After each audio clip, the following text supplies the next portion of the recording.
Hola, ¿cómo estás? Soy Jesús, el mismo de siempre, y hoy quiero presentarte Que alguien me explique, una nueva sección en donde abordaremos temas complejos de una forma sencilla.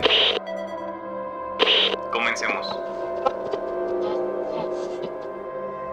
¿Te has preguntado qué significado tiene La rebelión de la granja, la famosísima obra del gran escritor George Orwell? George Orwell nació en el Reich británico o en el actual Imperio de la India en 1903. Fue un crítico social, escritor y ensayista, y el día de hoy vamos a hablar de una de sus obras más interesantes, que tiene de sencillo lo que tiene de complejo: La rebelión de la granja. A pesar de su participación en la Guerra Civil Española y su rechazo al totalitarismo stalinista y nazi, George Orwell escribió esta hermosa fábula que, con su lenguaje sencillo y personajes simpáticos, realiza una de las críticas más trascendentes al totalitarismo soviético. Aunque en su juventud simpatizaba con el socialismo democrático, su obra está íntimamente ligada a los conflictos sociopolíticos que marcaron su época. Más adelante podremos observar cómo algunos de estos personajes en el libro reflejan de manera profunda a los representantes del régimen stalinista. ¿Qué pasaría si un día los animales de los que tanto dependemos deciden rebelarse? Rebelarse contra todos nosotros.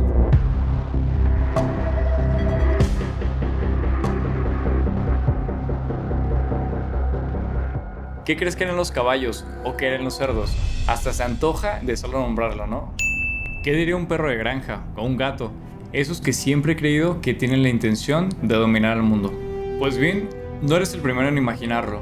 Hace muchos años, George Orwell había planteado este escenario: los animales de una granja rebelándose contra sus mayores opresores, los seres humanos. Una noche, el señor Jones, el dueño de la granja Manor, olvidó darle de comer a sus animales y se fue a dormir, preso de la borrachera que se había puesto durante el día, lo que causó la molestia de todos los animales de la granja. El primero en hablar fue el cerdo mayor, un cerdo anciano cuyo deseo es destapar los ojos de los animales de la granja a través de un discurso revolucionario que ilustra la alienación que sufren los animales dentro de la granja con Jones. Todo lo que producimos nos es arrebatado, robado y vendido.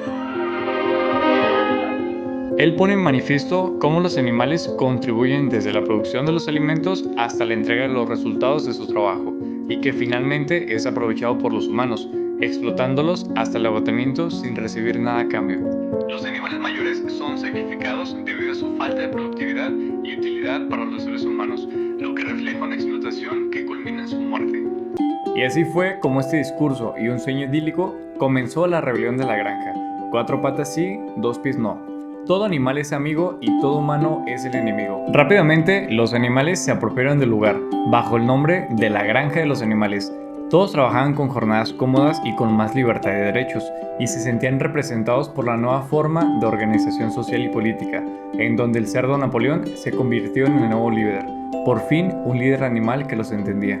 Los animales comían delicioso, lo justo, y se juntaban para cantar el nuevo himno, el del animalismo. Los animales por fin se sintieron identificados con su trabajo y sus derechos. Incluso comenzaron a aprender a escribir y dividirse los trabajos.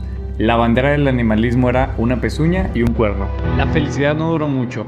Poco tiempo después, algunos animales comenzaron a evadir sus responsabilidades y solo se alimentaban de lo que los otros hacían. Lo mismo pasó con los cerdos, quienes se asumían como los representantes y líderes del movimiento animalista, porque según ellos, eran los más inteligentes. La innovación no se quedó atrás.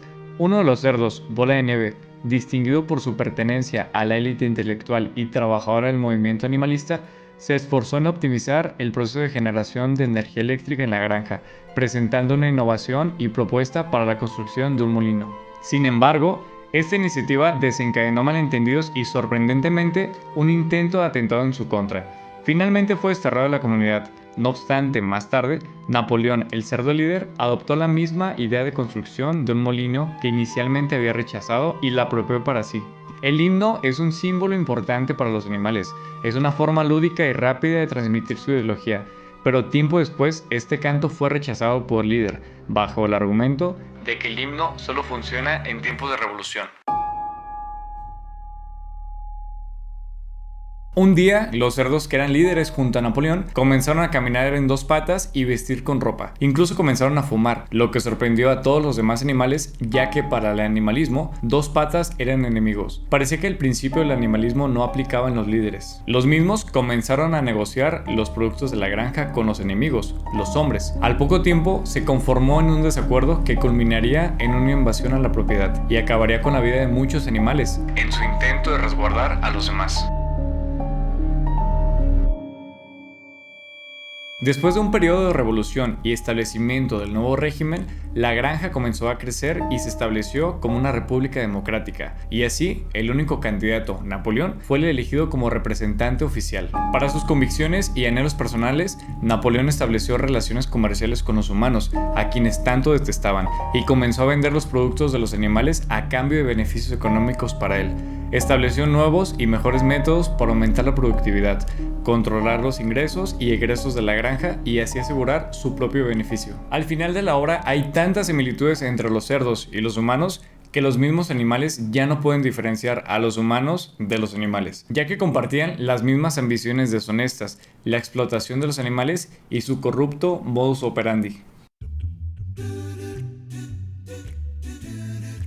En La rebelión de la granja, Orwell describe las pretensiones ideológicas de los personajes como el viejo mayor, con el que podemos observar un evidente paralelismo con Marx, o Napoleón, con Losif Stalin, quien fue presidente del Consejo de Ministros de la Unión Soviética. También podemos observar una figura que se rebela y huye ante Napoleón, llamada Bola de Nieve, que nos recuerda muchísimo a Trotsky, quien buscando huir de Stalin huyó a México, en donde buscó exilio con Frida Kahlo y Diego Rivera. Pero esa es otra historia. En esta obra no solo encontraremos paralelismos entre personajes antropomórficos con personajes históricos, también encontraremos simbolismos soviéticos, como lo son el emblemático cántico que versa sobre el nacionalismo, en este caso apegado a su nueva ideología, el animalismo, así como también el símbolo de la bandera del animalismo y su paralelismo con la emblemática bandera marxista. En lugar de la hoz y el martillo, encontramos una pezuña y un cuerno.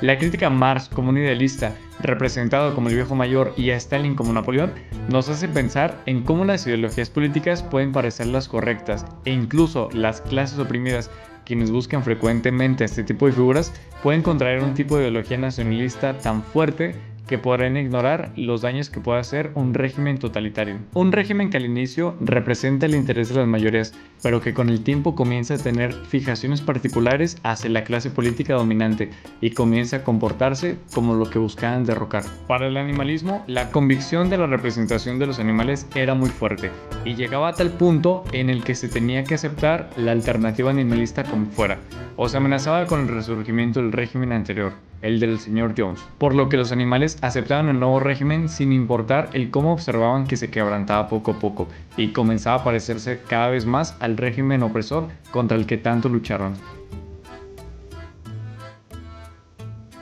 La obra es una crítica a los gobiernos que se crean como la alternativa ideológica de la liberación, posterior a un gobierno que oprime a las clases trabajadoras y alienadas de su trabajo, que en este paralelismo sería un sistema capitalista y se cambie por un régimen socialista, en donde los medios de producción ahora pertenecen a la clase obrera, los animales de la granja. La crítica de Orwell versa sobre el establecimiento de una nueva clase política, con una ideología que representa a las mayorías, en donde la clase política, con el tiempo, comienza a comportarse más como una dictadura y no como lo que fue presentado al inicio. La historia de la rebelión de la granja nos brinda una lección muy valiosa. Nos recuerda la importancia de aprender de los errores del pasado para evitar repetirlos en el futuro. No solo existen paralelismos entre la obra y la historia de la Unión Soviética, podemos observar un paralelismo entre la obra y nuestro mundo actual. La historia no se repite, pero rima. Si quieres seguir viendo más videos así, suscríbete a Inefable y comparte este video. Me ayudarás muchísimo al crecimiento de este canal. Ayúdame comentando sobre qué otro libro o temas quieres que hablemos. Bienvenido a Que Alguien Me Explique. Nos vemos en la próxima ocasión.